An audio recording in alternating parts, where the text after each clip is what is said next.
నామమునకు మహిమ కలుగునుగాక. అనుదిన పరిశుద్ధ గ్రంథ పఠనం డిసెంబర్ 26. ప్రార్థన. దయగల తండ్రి, కృపగల దేవ, పరిశుద్ధుడానికి వందనాలు, స్తోత్రాలు. గడిచిన దినములోని కృపలో జ్ఞాపకం చేసుకుని మరి ఒక నూతన దినము మా జీవితాలు మీరు ప్రవేశపెట్టినందుకు మీకు వందనాలు ప్రభా. ఈ దినం వాక్యం చదువుతుండగా నీ ఆత్మతో నింపి నడిపించండి. వినిన వాక్యం మా హృదయాలు ఫలింపచేసి వాక్యానుసారంగా జీవించటకు నీ కృపను దయచేయమని యేసుక్రీస్తు అతి పరిశుద్ధ నామంలో అడిగి వేడుకొనిచున్నాము మా పరమ తండ్రి. ఆమెన్. ప్రకటన గ్రంథము 9 నుండి 11 అధ్యాయములు. 9వ అధ్యాయము. 5వ దూత బూర ఊదినప్పుడు ఆకాశము నుండి భూమి మీద రాలిన ఒక నక్షత్రమును చూచితిని. అగాధము యొక్క తాళపు చెవి అతనికి ఇయ్యబడెను. అతడు అగాధము తెరవగా పెద్ద కొలిమిలో నుండి లేచు పొగ వంటి పొగ అగాధములో నుండి లేచెను. ఆ అగాధములోని పొగ చేత సూర్యునిని వాయుమండలమున చీకటి కమ్మెను. ఆ పొగలో నుండి మిడతలు భూమి మీదకి వచ్చెను. భూమిలో ఉండు తేళ్లకు బలమున్నట్లు వాటికి బలము ఇయ్యబడెను. మరియు నొసలయందు దేవుని ముద్ర లేని మనుషులకే తప్ప భూమిపైనున్న గడ్డికైనను ఏ మొక్కలకైనను మరి ఏ వృక్షమునకైనను హాని కలగజేయకూడదని వాటికి ఆజ్ఞ ఇయ్యబడెను. మరియు వారిని చంపుటకు అధికారం ఇయ్యబడలేదు కానీ 5 నెలల వరకు బాధించుటకు వాటికి అధికారము ఇయ్యబడెను. వాటి వలన కలుగు బాధ తేలు మనుషుని కుట్టినప్పుడు ఉండు బాధ వలె ఉండును. ఆ దినములలో మనుషులు మరణమును వెతుకుదురు గాని అది వారికి దొరకనే దొరకదు. చావు వలనని ఆశపడుదురు గాని మరణము వారి యొద్ద నుండి పారిపోవును. ఆ మిడతల రూపములు యుద్ధమునకు సిద్ధపరచబడిన గుర్రములను పోలి ఉన్నవి. బంగారం వలె మరియు కిరీటముల వంటివి వాటి తలల మీద ఉండెను. వాటి ముఖములు మనుష్య ముఖముల వంటివి. స్త్రీల తల వెంట్రుకల వంటి వెంట్రుకలు వాటికి ఉండెను. వాటి పండ్లు సింహపు కోరల వలె ఉండెను. ఇనుప మైమరుపుల వంటి మైమరుపులు వాటికి ఉండెను. వాటి రెక్కల ధ్వని యుద్ధమునకు పరిగెత్తునట్టు విస్తారమైన గుర్రపు రథముల ధ్వని వలె ఉండెను. తేళ్ల తోకల వంటి తోకలును కొండ్లును వాటికి ఉండెను. 5 నెలల వరకు వాటి తోకల చేత మనుషులకు హాని చేయుటకు వాటికి అధికారం ఉండెను. పాతాళపు దూత వాటిపైన రాజుగా ఉన్నాడు. హెబ్రీ భాషలో వానికి అబద్దోనని పేరు. గ్రీసు దేశపు భాషలో వాని పేరు అపుల్లుయోను. మొదటి శ్రమ గతించెను. ఇదిగో మరి 2 శ్రమలు ఇటు తర్వాత వచ్చును. 6వ దూత బూర ఊదినప్పుడు దేవుని ఎదుట ఉన్న సువర్ణ బలిపీఠం యొక్క కొమ్ముల నుండి ఒక స్వరము యూఫ్రటీసు అను మహానది యొద్ద బంధింపబడి ఉన్న 4 దూతలను వదిలిపెట్టమని బోర పట్టుకొని ఉన్న ఆ 6వ దూతతో చెప్పుట వింటిని. మనుషులలో 3వ భాగమును సంహరింపవలెనని అదే సంవత్సరమున అదే నెలలో అదే దినమున అదే గంటకు సిద్ధపరచబడి ఉండిన ఆ 4 దూతలు వదిలిపెట్టబడిరి. గుర్రపు రౌతుల సైన్యముల లెక్క 20 కోట్లు. వారి లెక్క ఇంత అని నేను వింటిని. మరియు నాకు కలిగిన దర్శనమందు ఇలాగు చూచితిని. ఆ గుర్రములకును వాటి మీద కూర్చుండి ఉన్న వారికి నిప్పు వలె ఎరుపు వర్ణము, నీలవర్ణము, గంధక వర్ణముల మైమరుపులుండెను. ఆ గుర్రముల తలలు సింహపు తలల వంటివి. వాటి నోళ్లలో నుండి అగ్ని, ధూమ, గంధకములు బయలువెడలుచుండెను. ఈ 3 దెబ్బల చేత అనగా వీటి నోళ్లలో నుండి బయలువెడలుచున్న అగ్ని, ధూమ, గంధకముల చేత మనుషులలో 3వ భాగం చంపబడెను. ఆ గుర్రముల బలము వంటి వాటి నోలయందును వాటి తోకలియందును ఉన్నది. ఎందుకనగా వాటి తోకలు పాముల వలె ఉండి తలలు కలిగినవైనందున వాటి చేత అవి హాని చేయును. ఈ దెబ్బల చేత చావక మిగిలిన జనులు దెయ్యములను, చూడను, వినను, నడవను శక్తి లేనివై బంగారు, వెండి, కంచు, రాయి, కర్రలతో చేయబడిన తమ హస్తకృతములైన విగ్రహములను పూజింపకుండా విడిచిపెట్టినట్లు మారు మనసు పొందలేదు. మరియు తాము చేయుచున్న నరహత్యలను, మాయా మంత్రములను, జార చోరత్వములను చేయకుండునట్లు వారు మారు మనసు పొందిన వారు కారు. 10వ అధ్యాయము. బలిష్ఠుడైన వేరొక దూత పరలోకము నుండి దిగివచ్చుట చూచితిని. ఆయన మేఘము ధరించుకుని ఉండెను. ఆయన శిరస్సు మీద ఇంద్రధనుస్సు ఉండెను. ఆయన ముఖము సూర్యబింబము వలెను, ఆయన పాదముల అగ్ని స్తంభముల వలెను ఉండెను. ఆయన చేతిలో విప్పబడి ఉన్న ఒక చిన్న పుస్తకం ఉండెను. ఆయన తన కుడి పాదము సముద్రం మీదను ఎడమ పాదము భూమి మీదను మోపి సింహము గర్జించినట్లు గొప్ప శబ్దంతో ఆర్భాటించెను. ఆయన ఆర్భాటించినప్పుడు 7 ఉరుములు వాటి వాటి శబ్దములు పలికెను. ఆ 7 ఉరుములు పలికినప్పుడు నేను వ్రాయబోచుండగా 7 ఉరుములు పలికిన సంగతులకు ముద్ర వేయుము, వాటిని వ్రాయవద్దని పరలోకము నుండి ఒక స్వరము పలుకుట వింటిని.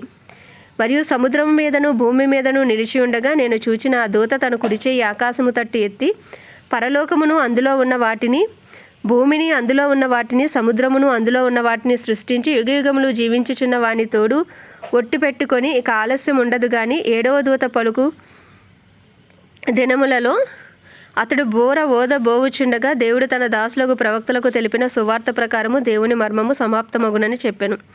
అంతట పరలోకము నుండి నేను వినిన స్వరము మరలా నాతో మాట్లాడుచు, నీవు వెళ్ళి సముద్రం మీదను భూమి మీదను నిలిచి ఉన్న ఆ దూత చేతిలో విప్పబడి ఉన్న చిన్న పుస్తకము తీసుకునమని చెప్పుట వింటిని.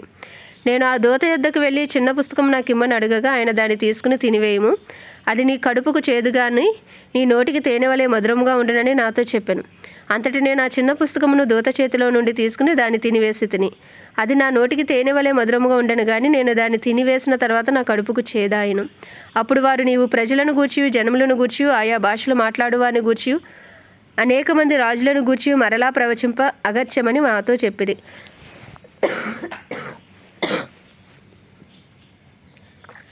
11వ అధ్యాయం.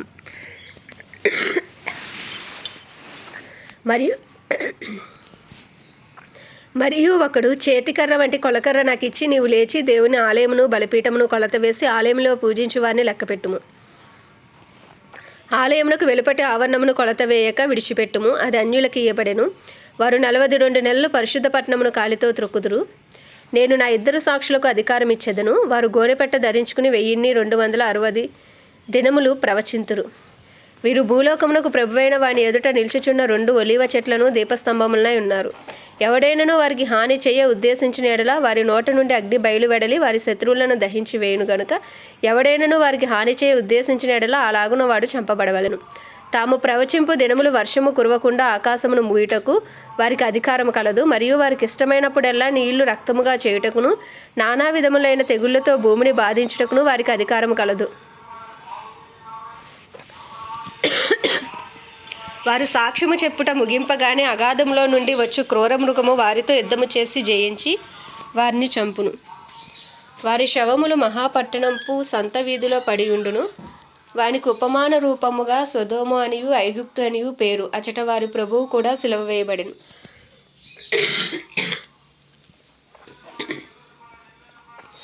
మరియు ప్రజలకును వంశములకును ఆయా భాషలు మాట్లాడు వారికిని జనములకును సంబంధించిన వారు 3 దినములున్నర వారి శవములను చూచుచు వారి శవములను సమాధిలో పెట్టనీయరు.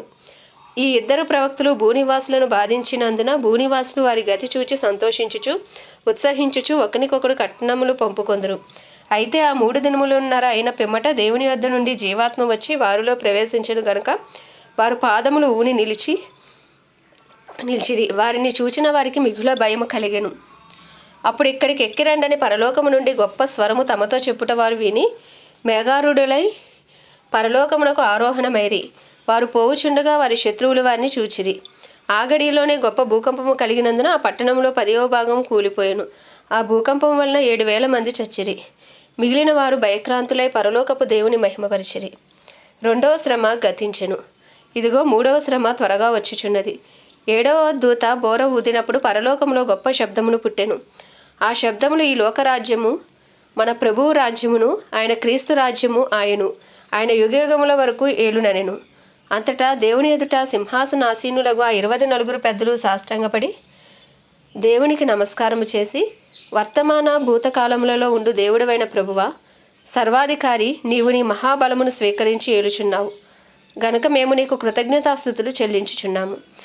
జనములు కోపగించినందున నీకు కోపము వచ్చెను. మృతులు తీర్పు పొందుటకును నీ దాసులకు ప్రవక్తలకును పరిశుద్ధులకును నీ నామమునకు భయపడు వారికి తగిన ఫలము ఇచ్చుటకును గొప్పవారేమి కొద్దివారేమి భూమిని నశింపచేయు వారిని నశింపజేయుటకును సమయము వచ్చి ఉన్నదని చెప్పిరి.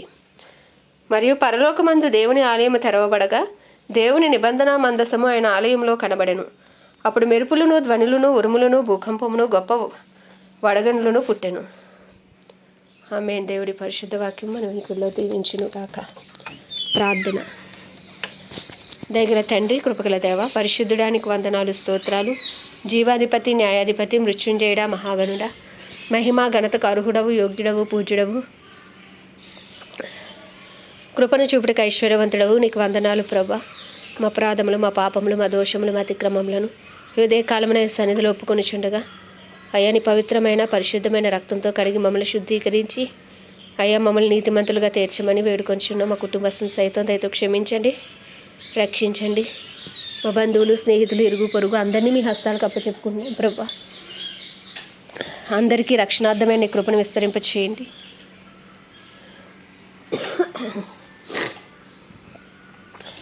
మా పట్టణాన్ని మీ హస్తాలకు అప్పచెప్పుకుంటున్నాం.